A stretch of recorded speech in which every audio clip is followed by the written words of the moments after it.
Leicester City machine is on the march again. Leicester Fan TV presents a variety of content, like fan discussions, match analysis, and engaging with Leicester fans worldwide.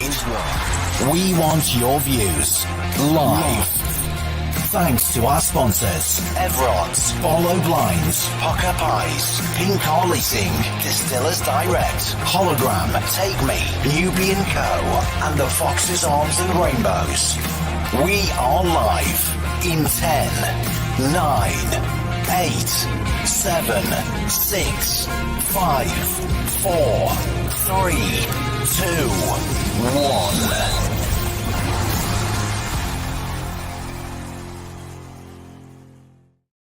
Guess who's back? Leicester Fan TV is back. It is Thursday. It is a bank holiday weekend, and Leicester City are back in action as well. Welcome to the Foxes Focus Show. Oh, I mean, what a couple of weeks it's been. Obviously, it's disappointing results here and there, and FFP and all of this. But Leicester are back this weekend, ready to try and put things right, I suppose. So yeah, get your comments in. Drop us a like, hit subscribe, leave your comments in. I've put a link in the chat as well. If you're on Facebook, there it is. If you're on YouTube, there it is. Click the link, come and have a chat with us.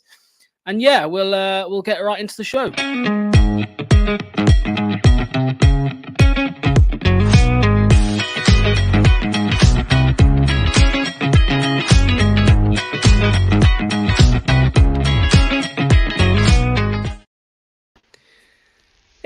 Here we are. Is Reedy next to me. That was like a magic trick, that was. It was just me, and then when we come back, it's your ear. How you doing, mate? You all right? Yeah, good, yeah. Good week. Good few weeks off, and hopefully Les can do us a job and get us back to the top of the table. Yeah, mate. It's, well, yeah, we're going to talk about it, obviously. Where I want to start tonight, mate, is obviously we've just had an international break. From what we've heard, no one's come back in. No, there isn't. Well, Tom Cannon was injured, I think. He's had a knock. And who was the other one, mate? Ben Nelson. Ben Nelson. I'm guessing that's from... Nelson plays under 21 and Tom Cannon plays for Ireland? Yeah, both of them just seem to have a knock. Not sure why, but again, like you say, they're not going to get into that first team if we're putting the full 11 out, so it shouldn't be too much of an issue. Yeah, that's what I saw people say. No, not Cannon. I was like, Enzo don't fucking play him anyway. So what are you worrying about? You know what I mean? But yeah, the main ones. I mean, there's a debate whether Fash should actually even play tomorrow. But he came back. I think he only played a few minutes against England.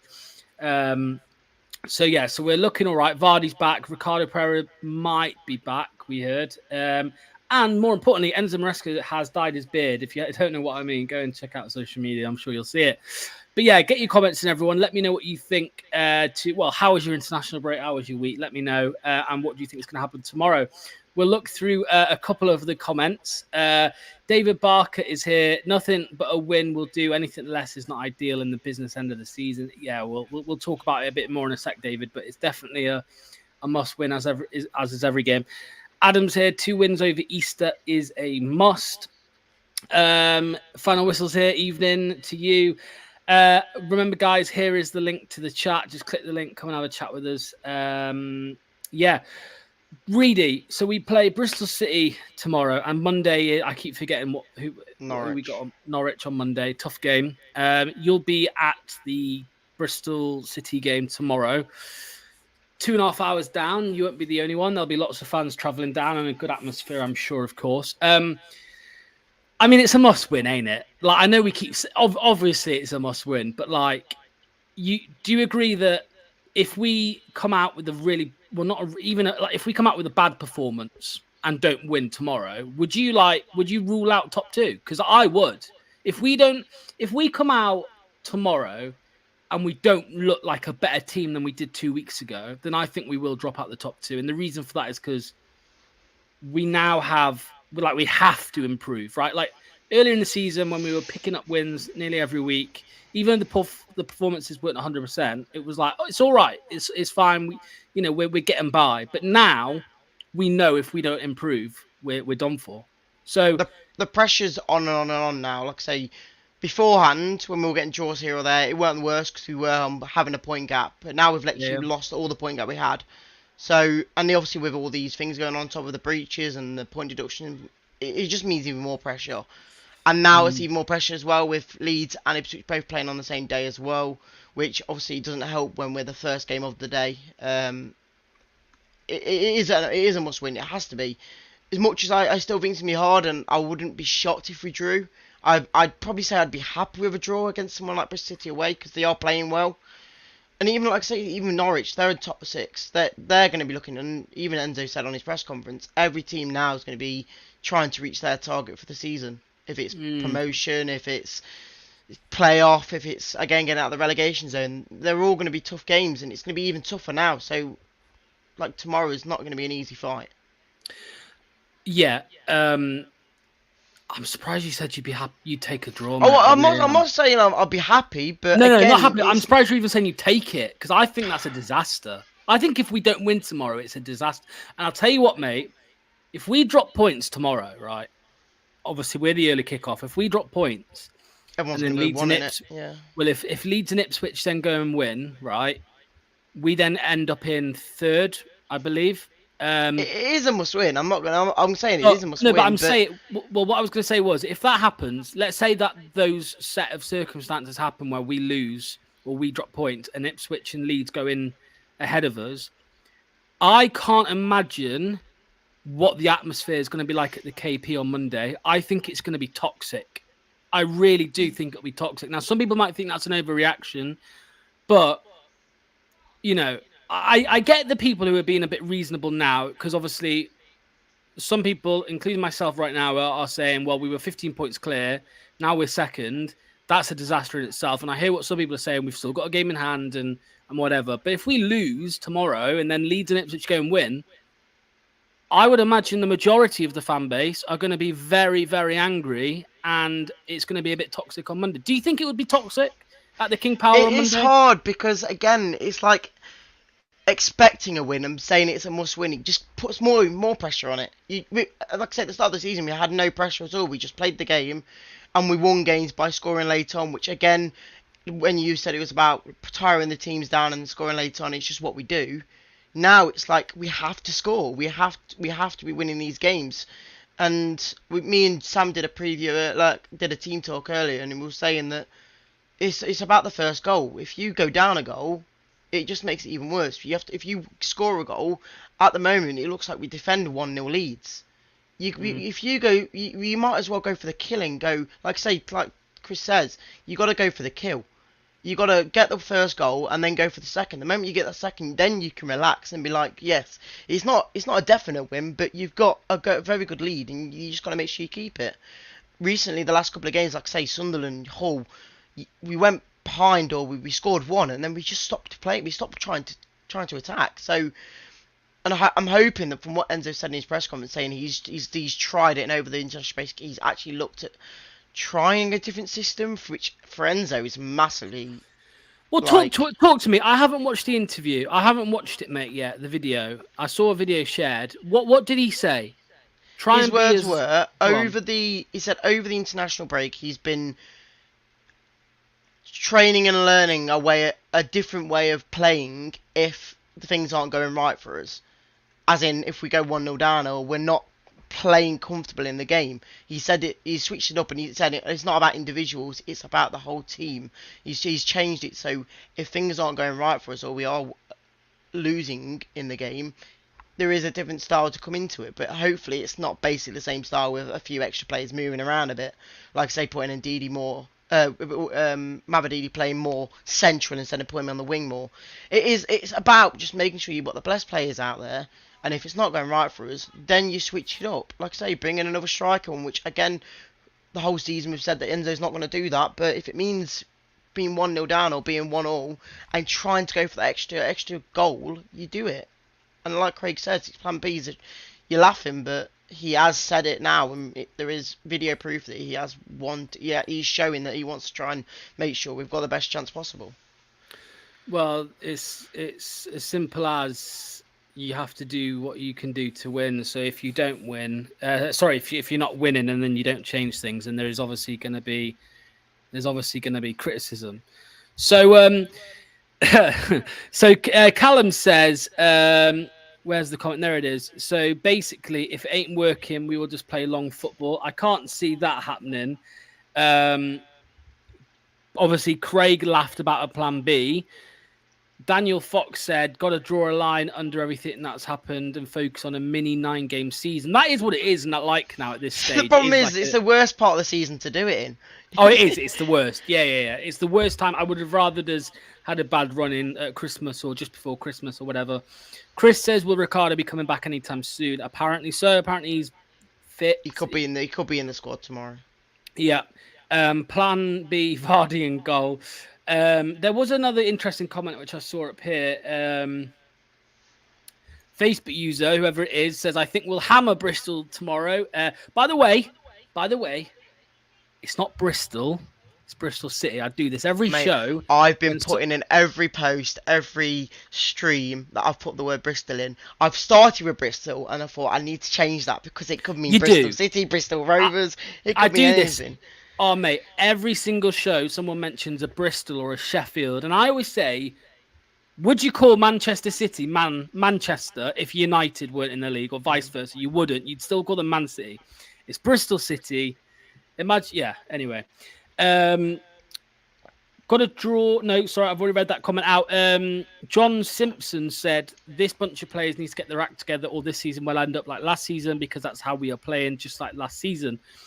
Yeah, I hear what you're saying, John. I think there's clearly a winning formula in the team. There is a way to win because we've seen it majority of the season up until the last few weeks. So it can work, but obviously, yeah, as Reedy said, it's when it isn't working. You need to do something else. Let's get Chris in for a bit. By the way, there's just a shout out quickly to Danny in the chat. Evening to you, Danny, mate. Thanks for joining. I'm sure Joe's live, so I'm sure he won't be happy you're watching me instead. Danny reckons all top 4 teams win tomorrow, potentially. Well, that's the problem. You might win, but it doesn't matter if other teams win. Yeah, true. Yeah, that I mean, that's what somebody put earlier. They said the game in hand doesn't mean anything until you win it. You know, if we don't win it, then what's the point in the game in hand? All right, let's get Chris into the show. Hello, mate. How are you doing? Doing good. How are you? Good. Yeah, good. Thanks. Before you say it, I don't want to hear easy win. All right, I don't want to hear it because you know it's a load of crap, right? Because you've said it about 7 times in the last 10 games, and we've lost about 5 of them. So, Reedy said earlier in the show, Chris, that he didn't like. Well, I think you said this, Reedy. He didn't like the fact that we play first. Now, personally, I do like it. Because I feel like if it was Leeds playing first, then we feel we have more pressure in terms of bettering their result or matching their result better in it. What do you think, Chris? Would you prefer it? I mean, obviously, everyone would prefer it if we were just all 3 o'clock. That would be great, but we're not. So would you rather before or after? I mean, tomorrow, it doesn't really affect us, but Monday certainly does.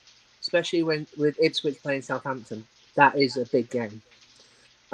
So in terms of tomorrow, I don't think it affects it too much. Us winning against Bristol City, an easy win. Sorry, I don't care. I always say it. You don't actually believe it, though, do you? You might say it, but you don't. Of course I believe it. Of course I believe it. You know, but no. Generally, if we do win against Bristol City, that really does put pressure on them. But then again, Leeds and Ipswich, I won't say have easy fixtures, but they certainly don't have 2 challenging ones. But Monday definitely is a pressure one with Ipswich playing Southampton. So that'll be the one that was like, okay, us against Norwich. We beat Norwich last time, but that was one of the games. That was one of the last games that you'd think when we were at that point in the season, you were like, it was an easy win. No, but it wasn't. They were in good form, and at the time we did dominate and we did show that we were the better team. At the moment, we are top of the equal top of the league. Obviously on goal difference, we're not. But goal difference. Yeah. It just feels like now it feels like every game isn't a a confident win for me anyway. I want to say it, but again, with 9 games to go, every game is important, and every game it has to be a win or draw, depending on what other teams do. Like I say, Ipswich. I said on Phil's show the other night that really for us, you just got to make sure you do just as good or better than Ipswich, because realistically, at the moment, Leeds do what they need to do. If we do better than them, it's fair enough. But as long as you get top 2, I couldn't care less now. Danny says, "Hi, Locks. I'm here to see you unhappy. As you said to me halfway through season, we won't be top 2. To be fair, Danny, I'm pretty sure you said you wouldn't even be top 6 at the start of the season, mate. At least I backed my team from day one. It's changed recently, but at least I backed us to win the league. But no, all love Danny. Patrick says playoffs incoming. I do fear that would be the case, Patrick, if we don't win tomorrow. Dave says if you go first, it's less pressure as you don't have to worry about what the others have done. That is true. I get that point. But again, the same pressure is you just got to make sure you do your job first. Yeah, it wouldn't be a Thursday Fox's Focus show if I didn't mention these pair. But yeah, Rudkin and Whelan turning us into the new Derby County should be failed to get promoted. I mean, it's not the time for this, chat. But I will say that if we don't go up this season, I do fear that is pretty accurate actually. But anyway, and I hear I was actually slagged off. You know, lads, I was slagged off last week by another Leicester fan content creator, another channel, for moaning about Rudkin and Whelan, or not even Whelan, just Rudkin. I mean, am I like people in the chat, people in the comments? Let me know. Like the consensus among the fans are that Rudkin is a tool, right? I haven't just made that up. Like everyone knows he's a tool. So why am I getting slagged off by another Leicester fan group? The thing with me now is the fact that people blame him. People blame Rodgers for going down last season. There's many reasons why we're in this mess.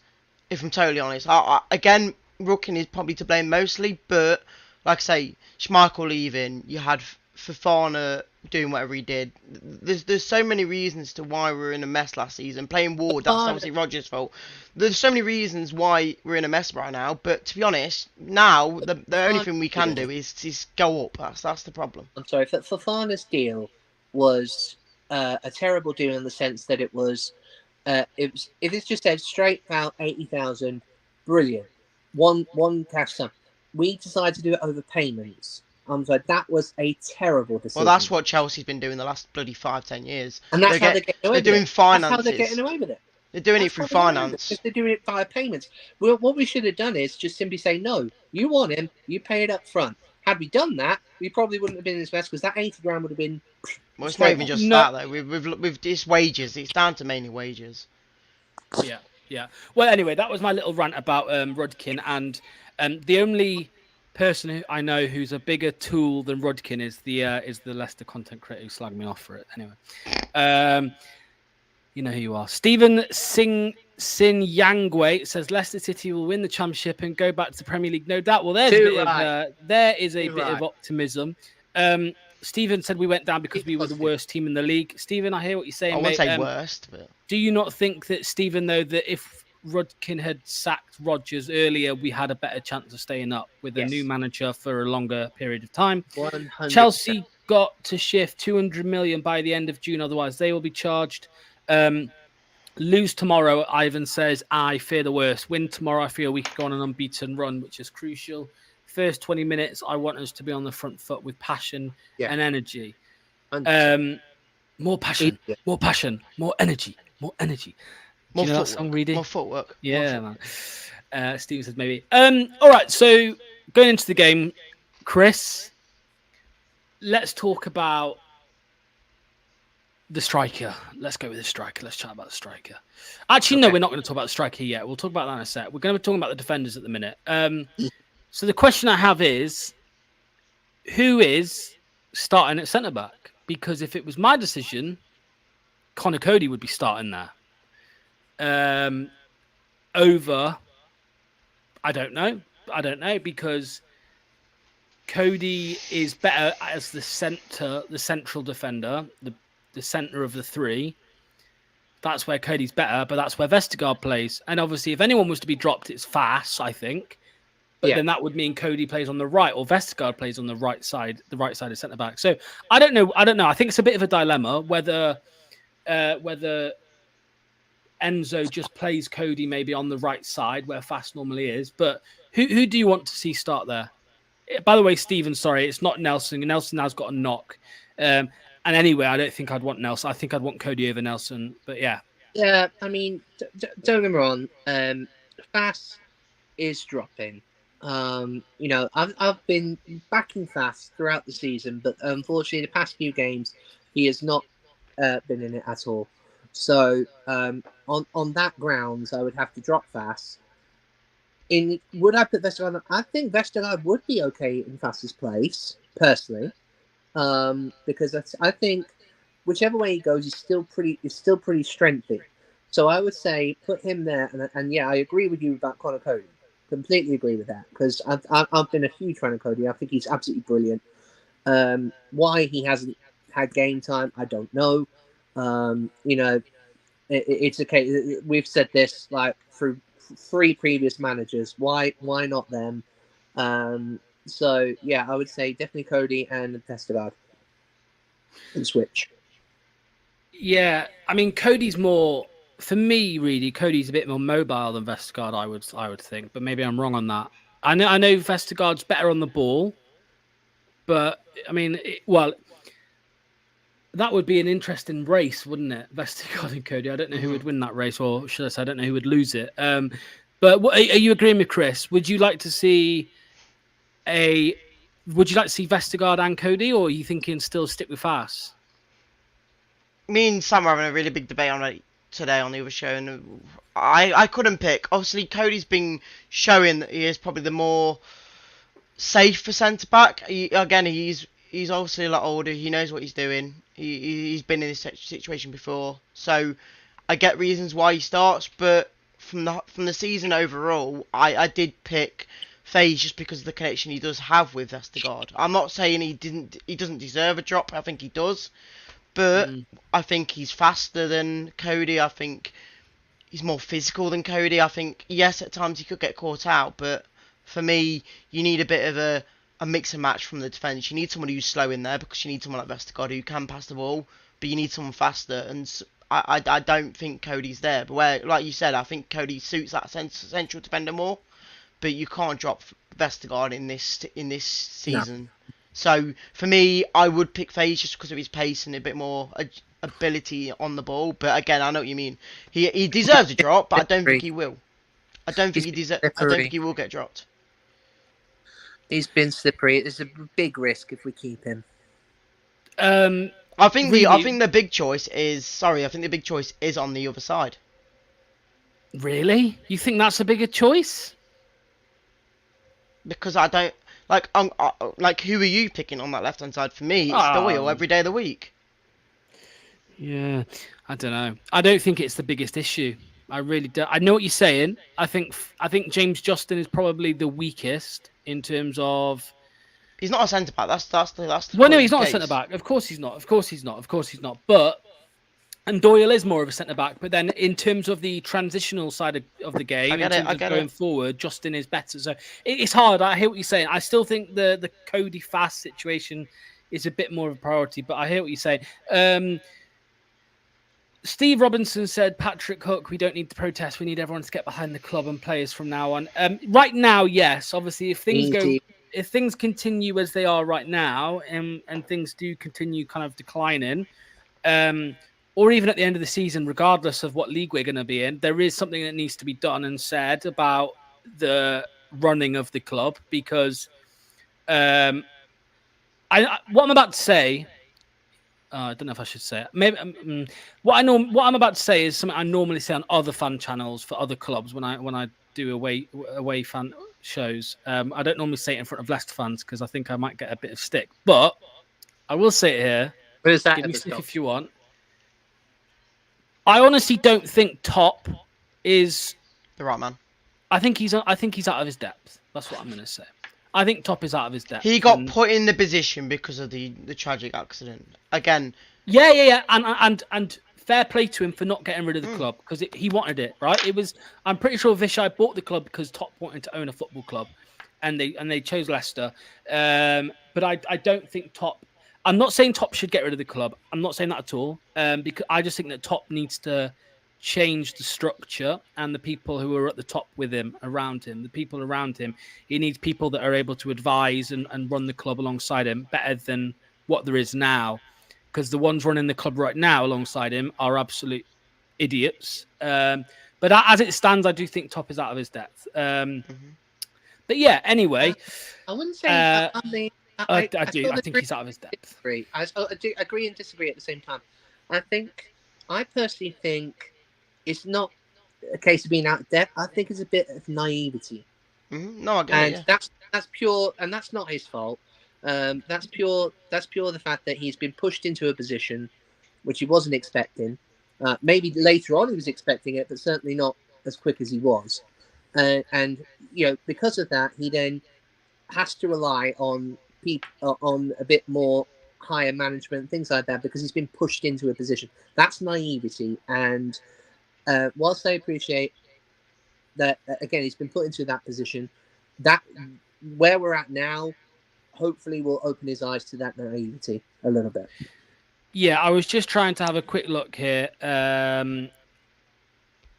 I can't find it. I was trying to find the actual value of Leicester City Football Club.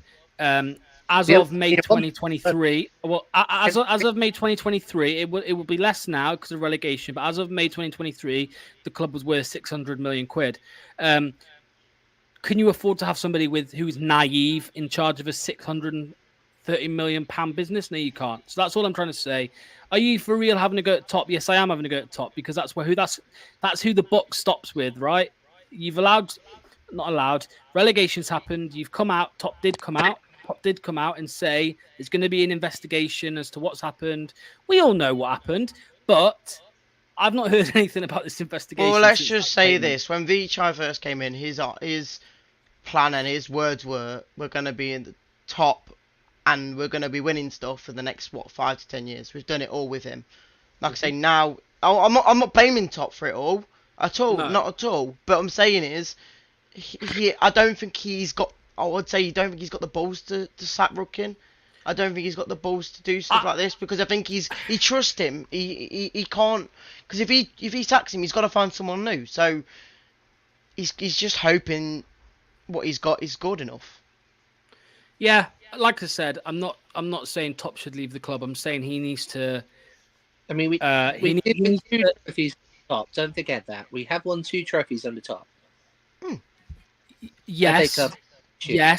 Yes, but it has been a decline since Vishai died.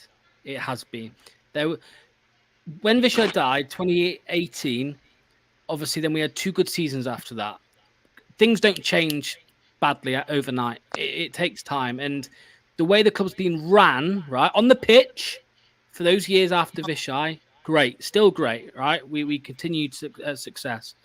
However, behind the scenes, it's been a decline, in my opinion, ever so slightly, and it needs to stop basically right now. I don't think we'd be in the Championship if Vichai was still alive. I don't think we would have been relegated, and I don't think we'd be in this whole FFP situation either if Vishai was still here. But anyway, as Tito Blue says, we need to stick together for the last 9 games. In summer, we've got time to sort the mess. Yeah, absolutely. All right, so we spoke about the defender situation quickly. Just talking about the striker very, very quickly as well. So Vardy didn't play against Chelsea because he was injured. I'm still not convinced he was injured. I reckon he might have just been rested. However, we now have Daka, Iheanacho, and Vardy fit. Daka and Vardy have basically been sharing that number 9. Well, Vardy's number 9, but sharing that striker spot. What do we think, Chris? Are you going all in on the GOAT, Vardy, or do we use him as a super sub, as you've said before, and have Daka start? You see, I mean, the one thing I would love for it to be done, but it's never going to be done, even though we've vetoed it, we've said it over and over and over again, have 2 strikers up front. We keep saying it, but it's never going to happen. It's not. No, it's not. So there's no point saying it. So, that's what I would love. I would love for it to be a Vardy Daka partnership, personally, but it's not going to happen. So, therefore, because of that, I have to then go with the GOAT. Because Reedy? if the GOAT plays, because it's Bristol City, and I'm not saying Bristol City are an easy team, but they're certainly easier than Leeds. So with it being them, I think Vardy can score a couple of goals. Then we can sub him, put Nacho on perhaps, or Daka, and just keep it steady. But no, I would love for it to be two up top. And I'm going to keep saying it until people listen. Reedy, I agreed with you a couple months ago when I said Daka needs to start because he's scoring. Daka isn't scoring at the minute. Although he did score for Zambia, which was a good finish, and it makes you wonder why he can't do that for us, actually. I don't know if you saw it. It was a great finish. I haven't, no. But, no, really good finish. But are you going Daka or are you going Vardy tomorrow? There's only one consistent striker at the moment, and it's got to be Vardy. Again, I'm always about who scores goals, who's the more confident at the moment. I'll say we've tried all 4 strikers this season. And the last couple of months, he's the only one that's been scoring up front. So I hope that he's our best striker realistically. So he has to do his job to get us back up there. And maybe if we do get promoted, he might get one more year.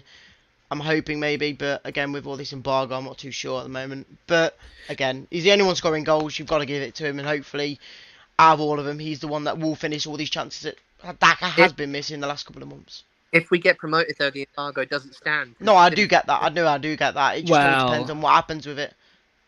It might, but we're not getting into that. I've heard it might, but anyway. Just wanted to quickly show one thing while we're talking about strikers. As you can see here, there is Jamie Vardy's stats for this season. 26 games, 13 goals. I don't know how many of those games he actually started, but I don't think it's too many, to be honest with you. Well, no, look at the amount of time he's played. He's not even that much. Well, yeah, exactly.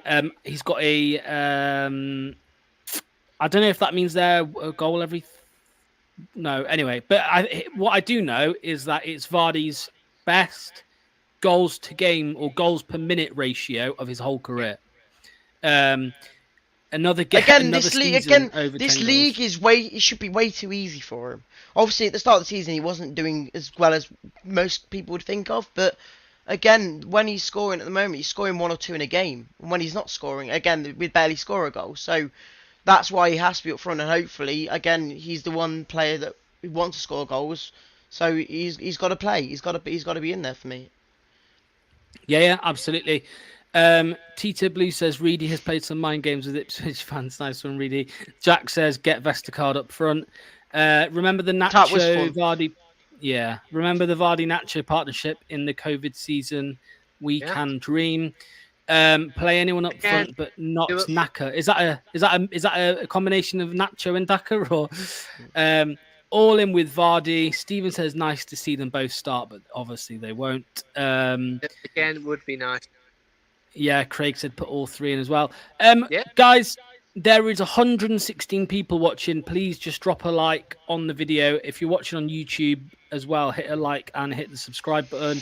That's all I want you to do. It is free. It doesn't cost you a penny. Well, it does cost you something. It costs you 2 seconds of your time. That's it. So, and now start to put your score predictions into the chat. Let me know what you think for the Bristol City game.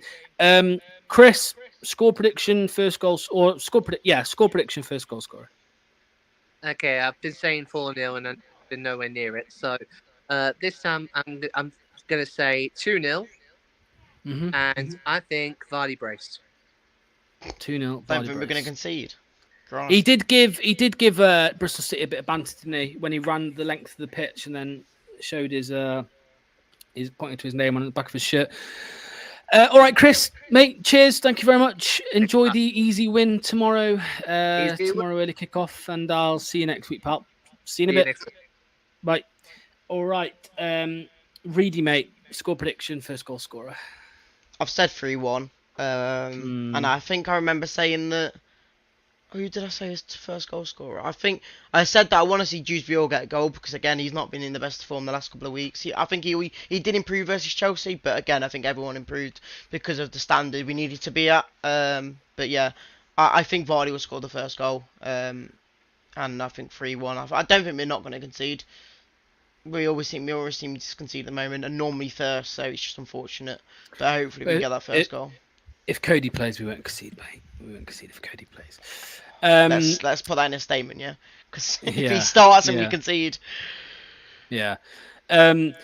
Jeff Cook reckons 2-1 Leicester. Callum Barnes reckons 2-2. Craig Pearson reckons 4-0 Leicester. Jack, who's clearly a Leeds fan, says 17 points. I'm really glad that you can count. I didn't think Leeds fans could count, actually. I thought maths and English were a weak subject. Wayne says 1-0 Leicester. Tito Blue says 3-1 to Leicester. Chris Tidd says 3-0 City. Rip them to bits first half. Funny Clip says 3-1 and a dominant performance is what I'm expecting, but we'll probably concede another sloppy goal as usual. Scott says 3-2 to Leicester. Timmy says 2-0 Leeds. You do play as well tomorrow, Timmy.